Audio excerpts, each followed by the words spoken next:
Hello guys, welcome to my channel. So recently the American-Kenyan relationship has been rocky. Normally they usually align. There are a lot of Kenyans in America, and Kenya is a top tourist destination for Americans. Even the former president, not the recent former, is partially Kenyan. That's how deep this goes.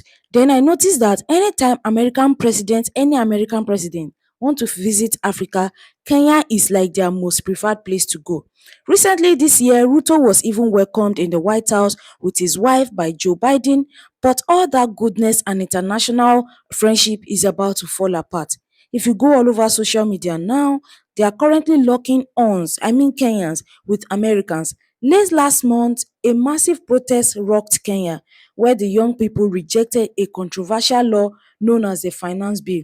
Finance Bill is essentially taxing the most basic amenities. If there is one country, however, that lives off taxation, it should be Americans. Yes. So the impression was that President Ruto was simply copying his Western counterpart. He has often times been named as a Western puppet to the America. Precisely. The IMF, the International Monetary Fund, keep releasing loans to President Ruto. The debt Kenya has incurred during these past 2 years that Ruto became president is in billions of Kenyan shillings.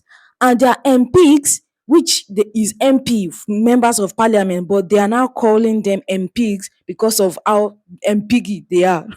Basically, their MPs are just certifying and approving the petition to borrow more and more loans. It's not only about the loan. The worst issue is actually not the loan itself, but what the loan disbursed is being used for is non-existent. The loans are being distributed among pockets of corrupt politicians, corrupt MPs, and cabinet members. America give loans and even this financial aid to most African countries just to dictate how their government will be run. And that's exactly the anger of the Kenyan populace. The anger is so bad that I saw a clip of an American caught in the midst of this heated protest. The protest has been going on since late last month till this month, and today is 20th already. It was supposed to subside, but he fired some cabinet members only to reappoint them just some minutes ago, and it's just so pathetic. So the heated protest late last month has just been so heated and stuff like that. Ambassador of America to Kenya, that is Meg Whitman, was literally told to go back to America. And that is how angry the people of Kenyans are. The current situation in JK International Airport. Look how overcrowded people are. They are flying out of the country. I think the protests are affected.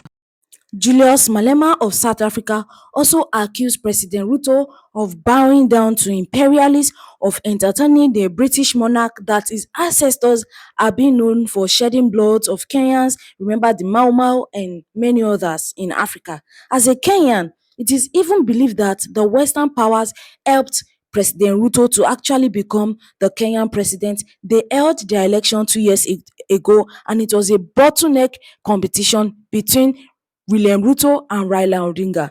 So because it was a tough race between him and Raila Odinga, they basically thought that it was the Western powers that helped him to power. It was them that maybe did the bribery or something like that. You saw the clip I recently posted of Americans, not just them, but you get the point, leaving a mass back to their home country because of so much anger of their Kenyan populace to them. Most of them are in Kenya presently for tourism. Most of them are just hiding in one corner because people are just so angry with them. I believe that is not most Americans, because if you go to TikTok, go to X, former Twitter, and Instagram, a lot of Americans rather, are voicing out their support for the Kenyan populace against this finance bill and against the President William Ruto. Y'all watching what's happening in Kenya? So the sitch that I did shows just how large the protests were today. They did storm the Capitol, or the Parliament, excuse me. And if you look at Western news is like, oh, the youth are upset by a bill that was put forward. They don't really talk about it, and they go into all of the detail. For the majority of the article is all about the violence that was done and how angry they were. And then if you go over to news that's closer to the source, you find out that actually it was an extreme tax bill that would have put so much pressure on the people, like raise food, oil, all kinds of things like that. And then they're getting all these taxes, but they're not doing anything to improve their lives. Sound familiar? So, where we are currently now is that anything USA, IMF, World Bank, ambassador to Kenya from USA, Kenyans don't even want to hear about it. And it has gotten to that. I wonder what you think about this in the comment section. Do you think Ruto is really the Western puppet and he does whatever those imperialists want him to do?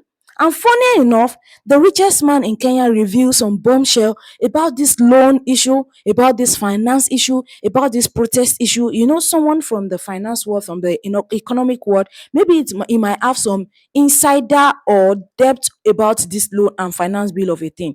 He said this loan and calculated the amount and basically pressured President Ruto to say the truth, not to forget that he also competed for presidency anyway, and he said that the loan is basically non-existent and that Kenya is actually not owing anybody any loan. And that's like a bombshell. Like, what are you saying? Is it actually true? Because the loan I saw, it runs into billions of Kenyan shillings. And you can't just cancel that and say there is no loan. Instead of borrowing 1.3, which was the shortfall, we borrowed 7.4 trillion shillings.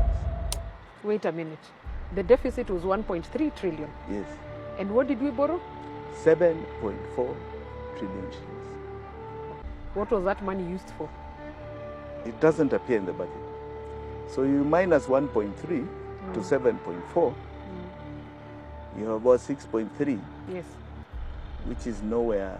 In the I think books. it's a bit less than about 6 trillion, which is nowhere in the books. So 7.3 trillion just like that, nowhere in the books.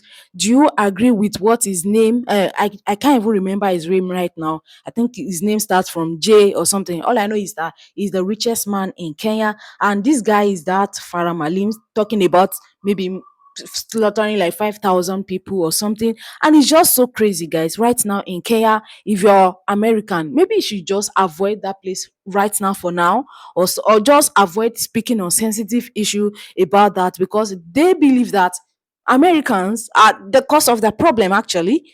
But me, I believe that it's their leader that is their cause of problem. Even if you're a Western puppet, there are some things that you don't take for granted. There are some things that you know your people will not be happy with, and you should not even do it at all. Thank you so much for watching this video. I don't know if I'm able to put it together, and if you like it, please subscribe to the channel, share the video if it's something you like, and see you guys in my next one. Who has the better culture? Who has the better dancing? Who has the better music? Who has the better food? Where would you rather be right now? Where do you have the most families? Where have you made the most memories?